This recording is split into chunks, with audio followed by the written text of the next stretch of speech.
ಪಶ್ಚಿಮ ಘಟ್ಟದಲ್ಲಿ ಮಳೆ ಆರ್ಭಟಕ್ಕೆ ಸೇತುವೆಗಳು ಜಲಾವೃತವಾಗಿದೆ.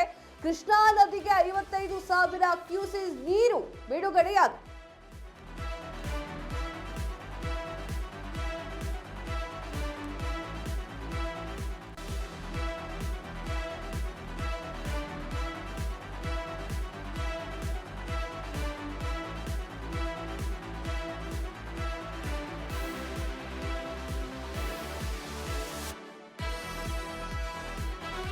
ಮಹಾರಾಷ್ಟ್ರದ ಪಶ್ಚಿಮ ಘಟ್ಟದಲ್ಲಿ ಮಳೆ ಆರ್ಭಟಕ್ಕೆ ಸಂಪರ್ಕ ಸೇತುವೆಗಳು ಜಲಾವೃತವಾಗಿದ್ದಾವೆ. ಕೃಷ್ಣಾ ನದಿಗೆ 55,000 ಕ್ಯೂಸೆಕ್ ನೀರು ಬಿಡುಗಡೆ. ಚಿಕ್ಕೋಡಿಯ ಕಲ್ಲೋಳ ಬಳಿ ನೀರಿನ ಮಟ್ಟ ಹೆಚ್ಚಳ. ಅಪಾಯದ ಮಟ್ಟ ಮೀರಿ ಹರಿತಾ ಇರುವಂತಹ ದೂಧಗಂಗಾ.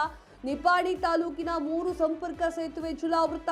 ಬಾರವಾಡ ಕನ್ನೂರು ಸಂಪರ್ಕ ಸೇತುವೆಗಳು ಮುಳುಗಡೆ. ಸಾರ್ವಜನಿಕರು ನದಿಗಳಿಗೆ ಇಳಿಯದಂತೆ ಎಚ್ಚರಿಕೆಯನ್ನ ನೀಡಲಾಗಿದೆ. ಒಂದ್ ಕಡೆಗೆ ಅತಿವೃಷ್ಟಿ, ಇನ್ನೊಂದು ಕಡೆಗೆ ಅನಾವೃಷ್ಟಿ, ಈ ರೀತಿಯ ಪರಿಸ್ಥಿತಿ ಈಗ ಸದ್ಯದ ಮಟ್ಟಕ್ಕೆ ಬಂದಿರುವಂಥದ್ದು. ಮಹಾರಾಷ್ಟ್ರದ ಪಶ್ಚಿಮ ಘಟ್ಟದಲ್ಲಿ ಮಳೆ ಆರ್ಭಟ ಸಿಕ್ಕಾಪಟ್ಟೆ ಇದೆ. ಮಳೆ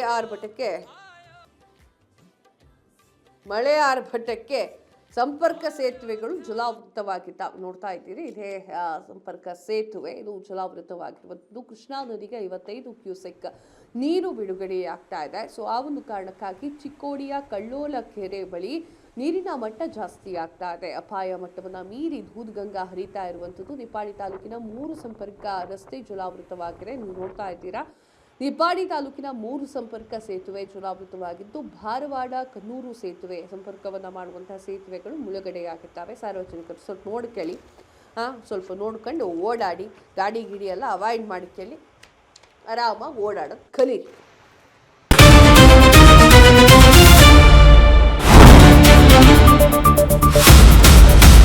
ಸಂಪೂರ್ಣ ನ್ಯೂಸ್ 24x7 ಇದು ನೊಂದವರ ಧ್ವನಿ.